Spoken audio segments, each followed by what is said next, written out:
In 2025, the Trump administration imposed heavy sanctions on South Africa following its controversial land confiscation policies targeting white farmers.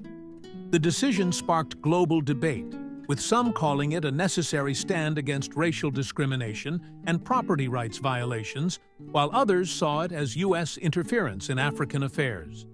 But why did Washington take such a drastic step? For years, land reform has been a heated issue in South Africa.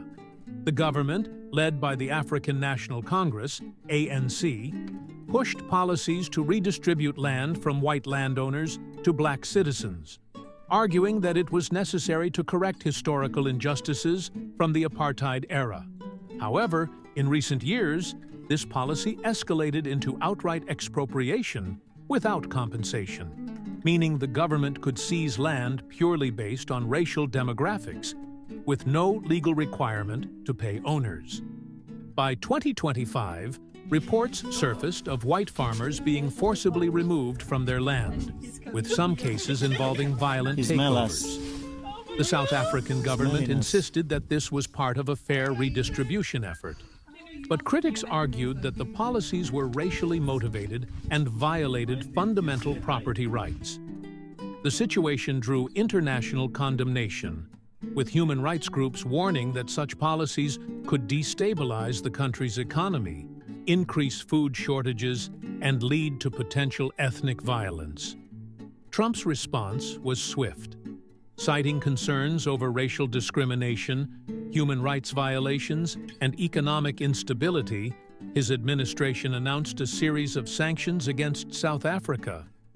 These included restrictions on trade, limits on financial aid, and targeted sanctions against government officials responsible for enforcing land seizures. The White House stated that the U.S. would not stand by while a democratic nation implemented policies that mirrored the racial injustices it claimed to be fighting against.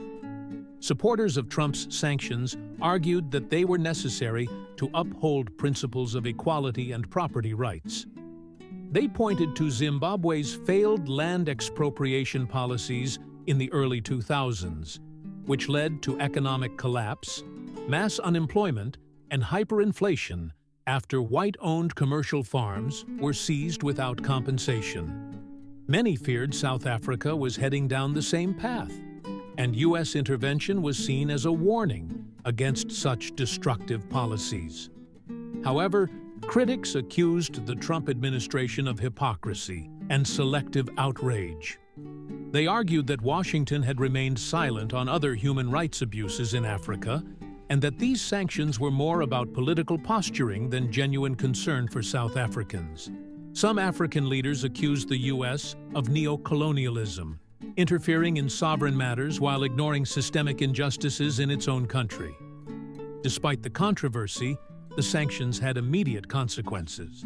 South Africa's economy, already struggling with high unemployment and declining foreign investment, took a further hit as American companies pulled back. The move also put pressure on South African leaders to reconsider their approach, as international backlash grew. As 2025 unfolds, the world watches closely.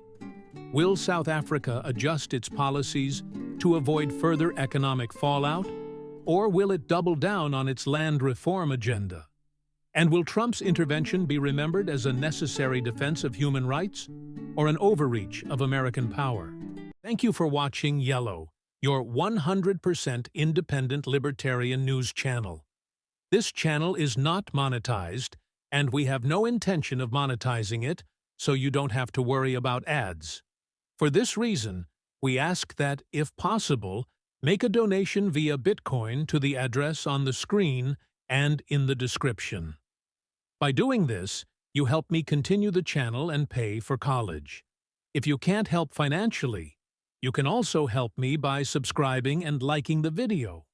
Once again, thank you for tuning in, and I wish you an excellent day.